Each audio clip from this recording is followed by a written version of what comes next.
Welcome to Maverick, a program that we designed for all the CEOs and C-suite professionals that we've worked with throughout the 25 years that we've been in existence. Today, we have a wonderful person with us, a person who we have worked with, a person we look up to, a person who's leading a very, very important organization, Managing Director of McLarens Group, Shehara De Silva. How are you this evening? I'm very well, thank you. Thanks for having me, Niroshan. Thank you for coming. It's always a pleasure, and I've been working with your organization for some time. And when we thought of having a CEO and MD for us for this program, I thought, well, we have to have you. To begin with, I'm curious to know, who was Shehara as a kid? School days, a child. Well, to begin with, I think I was a very, very shy child, you believe it or not. I had a very simple upbringing in a traditional sort of home. I'm an only child, as you know. So I was sort of put in a flowery, frilly dress by my mother, made to sit in a corner. I was very, very sort of shy to speak to strangers. That's how I was as a kid. But I think I evolved over the years. More or less became a bit of a tomboy because I started following my father to the racetrack. I started playing with race cars and bicycles, and then later on started racing at a very early age. So then little by little, I think my sort of confidence developed and I sort of came out of my shell. In school, I think I was a little studious. I studied and I did sports as well. Played basketball for St. Bridget's. Right up to my O-levels, I was at St. Bridget's. But as you know, as a good convent education, I was still very much, I would say, a calm, very sort of, I wouldn't say backward, but very quiet person. But I think a lot changed when I changed schools when I joined CIS for my A-levels. A lot, like my eyes opened and to be able to see like lots of different opportunities. I could go for higher studies. When I went to London, that was also a very character building experience, I would say. I got a lot of exposure into the harsh London life, and that really built who I am today, I think. And little by little I got involved in the business. I was always involved with business conversations at the dinner table, even as a child. I was taken along to the port, to the office. So little by little, I think I found my niche and I sort of found my place as. Yeah,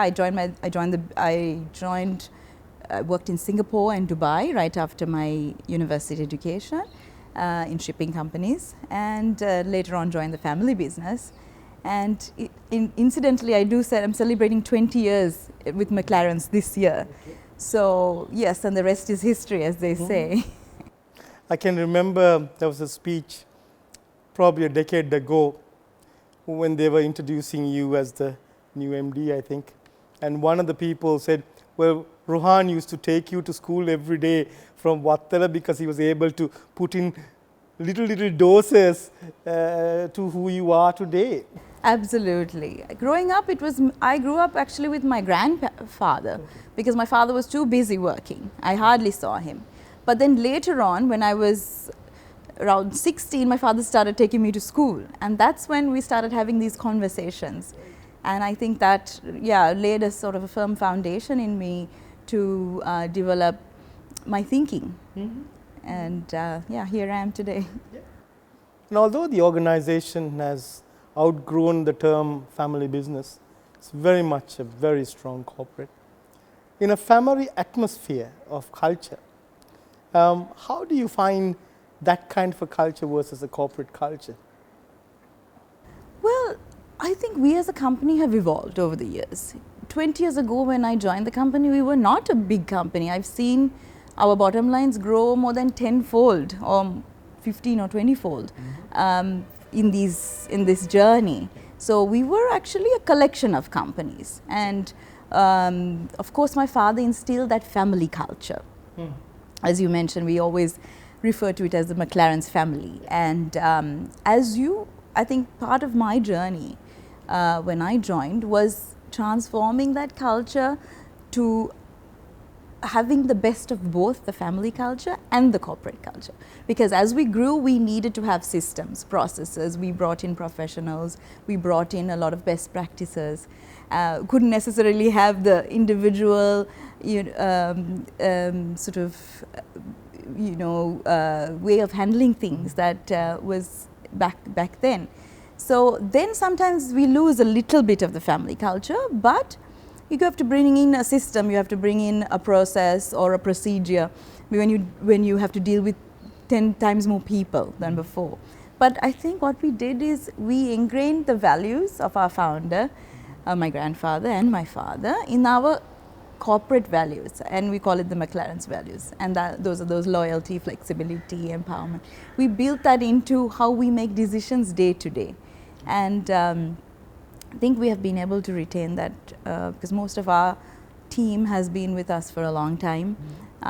They're like our personal family and friends. So it's a big corporate family, I would say. I know. I know it personally because there's a big differentiation when I say family businesses and family-like businesses. And I would say your business is more like a family-like business. Each one treats each other with respect, and you'll have people who've been there for a long time, and you'll find very young people working hand in hand to actually work. But filling into shoes of stalwarts would have been hard. Was it hard? Well, Niroshan, to begin with, I don't think I planned to fill into those shoes. I never planned to do it. Okay. Even when I joined the business, it was more like, let's see how this goes. I wasn't a shipping professional to begin with. I studied economics, right? So my passion was, development economics, and I wanted to work for the World Bank. That was my dream.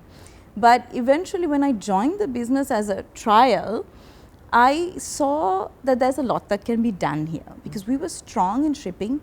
We were strong in shipping related services with our principles, but I saw a niche for me into building the back office of the business, which is what I did in the early years, maybe the first 5 to 7 years. I was never going to be a shipping professional and take over the company. That was never part of the plan. It was more, I just evolved into that role. So I would say the first 5 years, what I did was just focused on what I knew best, which was accounting, finance, and I really set the back office of the business straight in terms of, putting in procedures, putting in HR systems, softwares.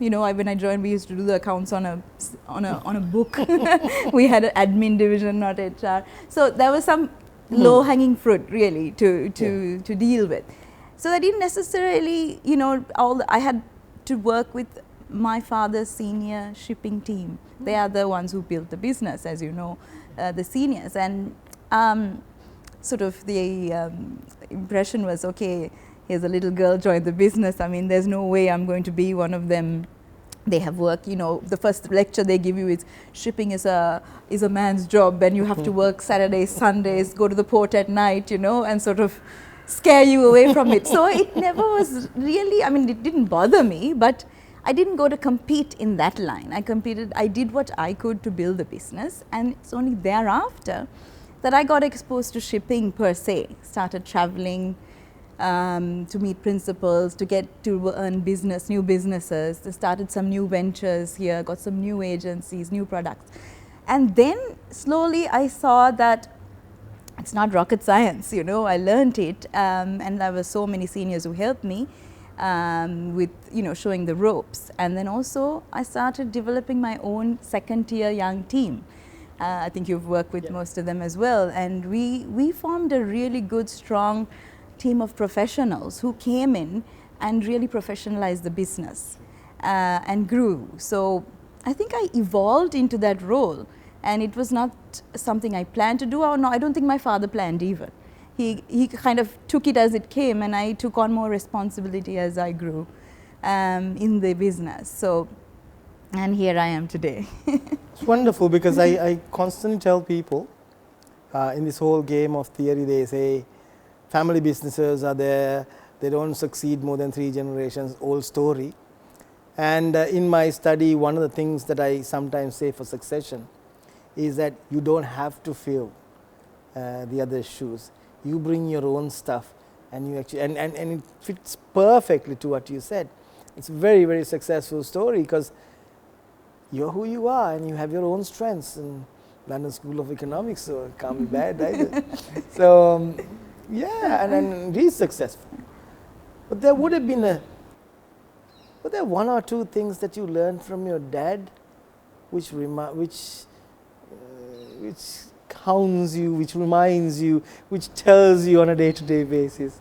Absolutely. I mean, my dad is a larger-than-life figure. I mean, I learned my basics, my foundation I got from him, even though I did, this is after many arguments and many disagreements.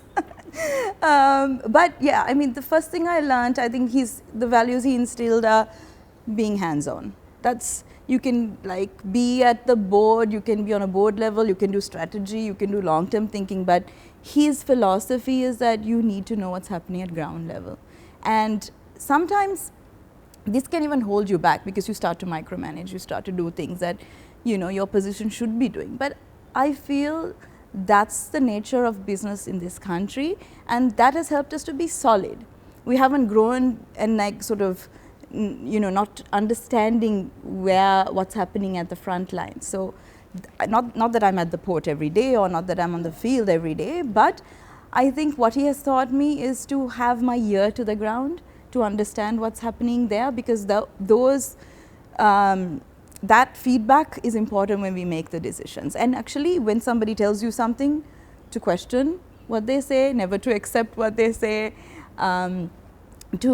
If you're given a document, to read it thoroughly. If you're given a calculation, go through it. So I'm a little bit of a pain sometimes to work with, because I think knowing that going into that nitty-gritty is critical in order not to make wrong decisions, and that's something my father has given me for sure. Second thing, I'd like to give a few more things. I think his love and his passion for his people. This I'm still learning. I haven't yet mastered how he manages to keep his human side, despite how big the decision is, how big the company is, or the shipping line is. He would focus on the staff, on the people at a personal level, and that's not possible to do when you are growing. 2,000 today we are 1,500. But whenever possible, that personal connection to the team, to the people, is I think something that comes from within. And it's been part of his success story as well. And the third one, if I may add, is partnerships. One of our successes is how we've grown with partners. Most of our partners, foreign and local, have been with us for more than 15, 20 years. And he's told me, look after your partner no matter what you do.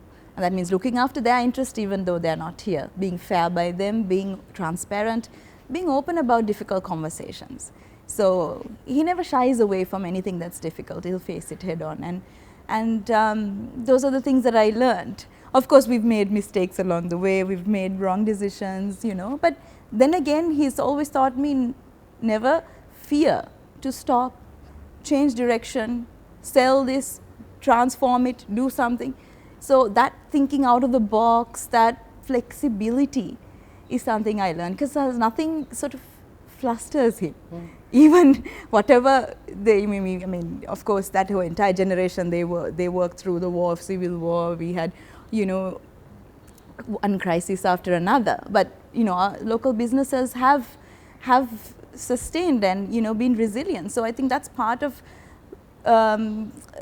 created that sort of personality of being, whatever comes, let's manage it. Let's let's lay the carpet as we go kind of mentality, and that's I mean, I've learned to be to embrace that. So that with your knowledge and your way of doing things, what a combination. I've seen many accolades and many awards that I have a full list of that you've received and received as the many work that you've done with women and women leadership. And there's a lot of conversation about women in leadership and women in shipping. Take us through some of the contemporary thoughts that might be valuable for our listeners. That's one of my favorite conversations. Niroshan, when I joined the shipping industry, I used to go to a shipping cocktail and there would be, say, 300 men and about 3 women. And the 3 would be maybe scattered around the hall. We would, not be really recognized. And that was how it was back then. But today we have evolved. This journey, I think that is representative even of the corporate culture back then to now.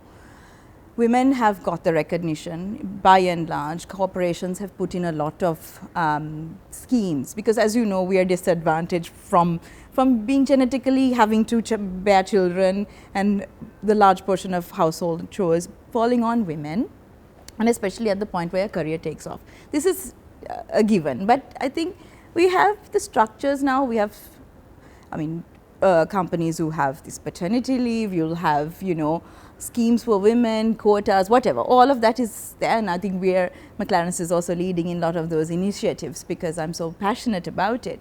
But nevertheless, it's still the sort of the challenges lie in unconscious biases, maybe,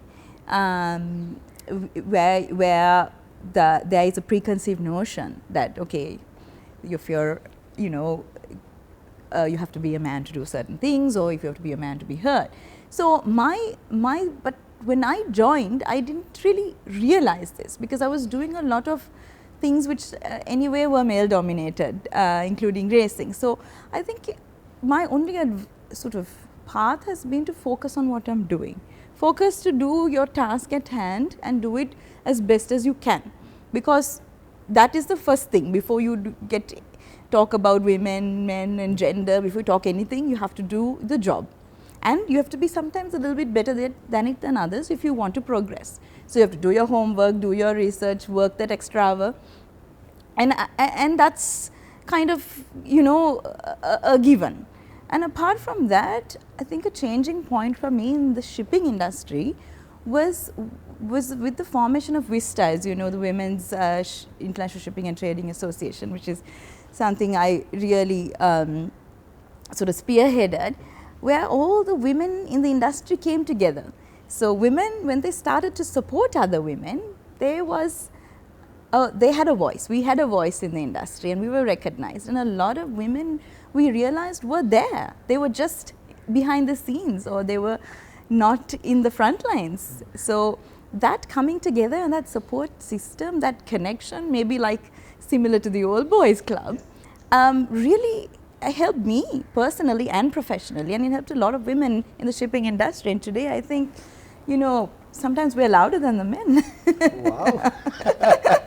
So yeah, I think women, we have to support others, you have to be good at what you do, and you have to have an entire support system around you to deal with all those extra responsibilities you have, and that includes having everybody in your family supporting you as well. So it's not easy. It's not easy. It's not easy. See, years gone by, I didn't know that this discrimination was there, because I was brought up in a way, and when I left just out of school, I went outside the country. So this equality business for me was black and white and stuff like that, and I didn't understand. And when we were talking about positive discrimination, giving quotas, I was one of those people who wrote an assignment long years ago, hopefully nobody will find that assignment, against quotas. But I understood that it helped to support and to bring forth. And what's most important is that we don't go the other way. Sometimes most movements go this way and it goes the other way. Now, when I go back to countries like South Africa, now the discrimination is gone the other way. And now we have to sort of try and protect. You don't know who you're protecting now. So, but something that you said which was fantastic is your ability and your ability to perform well and sometimes perform even better. And that's what's important. And every support that anybody can give. And this comes from family as well. So my daughter, who's 4.5 years old, I would love for her to play the piano, but she wants to play the drums. And Right. I said, and my boy would probably play the piano. I said, okay, That's okay. that's okay, that's okay. But tradition still kicks in sometimes, and leave us a little margin on that. Everything else will be fine. Yeah. So initiatives like that are excellent. And what are they sharing? What kind of stories are they sharing, these women leaders, in terms of future, how they look after their kids, that kind of thing? How? I think the conversation now is not about equality, because equality is like you give, there's a nice analogy where you have a tall guy and a sort of a short middle guy and then the shortest guy. And they're all trying to look over the wall to look at the cricket match on the other side. Equality is when you give them all the same size stool or bench. So if you give them all the same size stool, the taller guy just be able to see more. The middle guy can maybe see a little, the short guy still can't see. So equality doesn't work anymore, especially in the gender discussion. It's about equity. Equity is giving the shortest guy a higher stool, and the middle guy maybe a little less stool, and the tall guy maybe no stool. So sometimes that's, you know, what's required. So it's not about having, you know, equality for men and women. Sometimes you have to look at culture, how culture discriminates, how, you know, transport at late night is difficult. We still have laws against women working in the port at night. So, I mean, we have to deal with some of these archaic laws. We have to deal with some of these traditions in our country. And sometimes we got to give a little bit of that higher stool for everybody to be on the same platform. So also fascinated reading this document which said the ambassador for the Room to Read initiative. Take us through what that is.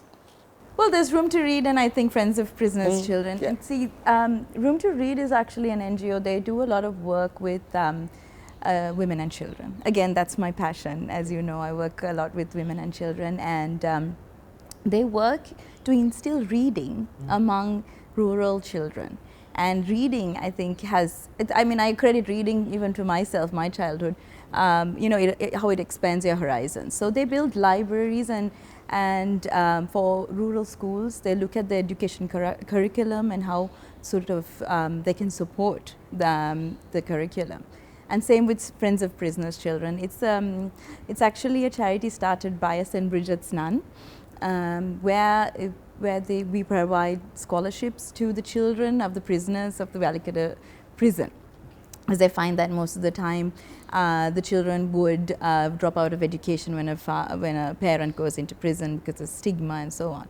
And it's really heartwarming to see, like, we do a day where they can come and meet the parent inside the prison without the bars. And these kind of initiatives, I think I've got involved in again because my father's been and he still is a great philanthropist. He does so much, but he does everything in his own way, in a personalized way. I kind of more do it in a more organized way through the company CSR and through these initiatives, which I am passionate about, especially about children, because I feel that they deserve to have a world that supports them. Yeah.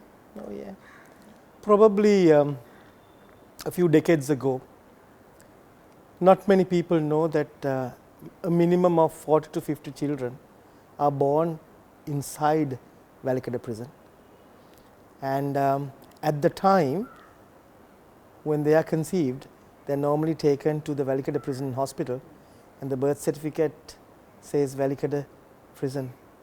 And it was not till much later, and the Commissioner General at the time, we worked out with UNICEF and got the local actors together. Now any child that is born is taken to the hospital close by, So that Colombo General Hospital. they don't have to stamp for They the don't- rest of their lives. That's amazing. Even a small thing, I mean, it doesn't matter what the size of the thing, it's there for an eternity when you do it for a child especially. So a lot of blessings for what you do with children and women. Let's talk about CEOs now. Let's get corporate. You've met many. You've talked to. What are the lessons that we can probably talk about in terms of good practices and practices that could be improved in some of the CEOs that you can think of? Good practices. Well, I always see what I can learn from somebody when I work with somebody. I think I've worked with a few of the CEOs, on ventures and on just industry level as well, because I was involved with the industry association of the shipping association as well. Well, things that I have learned is, number one, I think sometimes really being able to think strategic for the longer term. Sometimes you have to let go. This is kind of opposite of what I said at the beginning. Sometimes you have to let go of some things you do, free them up, empower people so that you could think long term. So I've really seen that in some of the companies, or maybe the corporates who have really grown. So that sort of visionary thinking is something I really admire in some of these big corporates today, because they've been able to really break through the mold and really sort of exponentially grow their businesses by, of course, going overseas. Most of the companies I've seen in Sri Lanka have expanded overseas as well, or into overseas markets, because, as you know, if the local market has these limitations in terms of size. So that's one. And I think I don't know, I haven't really sort of studied what they need to improve on, but definitely I think more women representation at board level would be, I'm not saying any woman, I'm saying a competent, somebody who is capable, because I've seen a lot of boards, I've seen so many panels where it's only male dominated. Yeah, I think especially with my team, what I've seen is you have to learn to balance the interests of the company with that of the people. It's not, a CEO is not somebody who's always sort of taking the side of the organization versus the people. You have to balance both of that in order to look at sustainability. So those are some of the challenges, I think. And corporate social responsibility, the environment, I think, are very, very important initiatives for McLarens as well. I've seen some of the projects of growing plants and a lot of things that you are doing as well. What interests me last is about your racing. I had to finish with that. On a high note. On a high note. I've watched you, I've not seen you race, but I've seen the pictures and read about it as well. That's because I don't go to the racetrack. But if I did, I guess I'll see you. What lessons have you learned from racing? Racing has been like a life lesson for me, I think, because it's more than a hobby, it's a way of life, because most weekends were spent on the racetrack. Number one, I think you learned never to give up, because this is a sport where anything can happen till you're past the checkered flag. So I've learned really to be confident and keep fighting no matter what. That's the first lesson I think I've taken from the racetrack to the boardroom. Because there had been times where you think, oh, you've fallen back to third place, you're not going to, but then but you continue that same resolve until the end, and you never know, you could, you have an opportunity to get into second or first, and this has happened to me. So I have that same sort of attitude, even in the boardroom, when somebody sort of tells me, no, it can't be done, this is like all doom and gloom. I just refuse to accept that. So I think that's something that has, come to me from a sport like this. And again, coming back to that other point, what I've learned is when I started racing, I guess I was the only female at that time. That was all men, and they used to think, doesn't it bother you? And it didn't. For me, I had to focus. I mean, at the task at hand. Here, you had to focus on your race car, on your steering wheel, on the lights, on the the corners, how you sort of take your lines, the overtaking. You have to focus on that, not your gender. So that same ideology I practice in my day-to-day, working when you talk about all these sort of being, disadvantaged as a woman. But no, you just focus at the task at hand, no matter what happens, and do the best you can at what you're doing. And of course, working with a team, late nights, racing is one guy is driving, but in the end, you have like so many people that come together to prepare your vehicle, to help you with your, I have so many people who have helped me in my journey. So it's that really harnessing that team together and motivating them and keeping them together, and that's really helped again, and just so much in terms of like, I suppose, confidence and never giving up. Okay.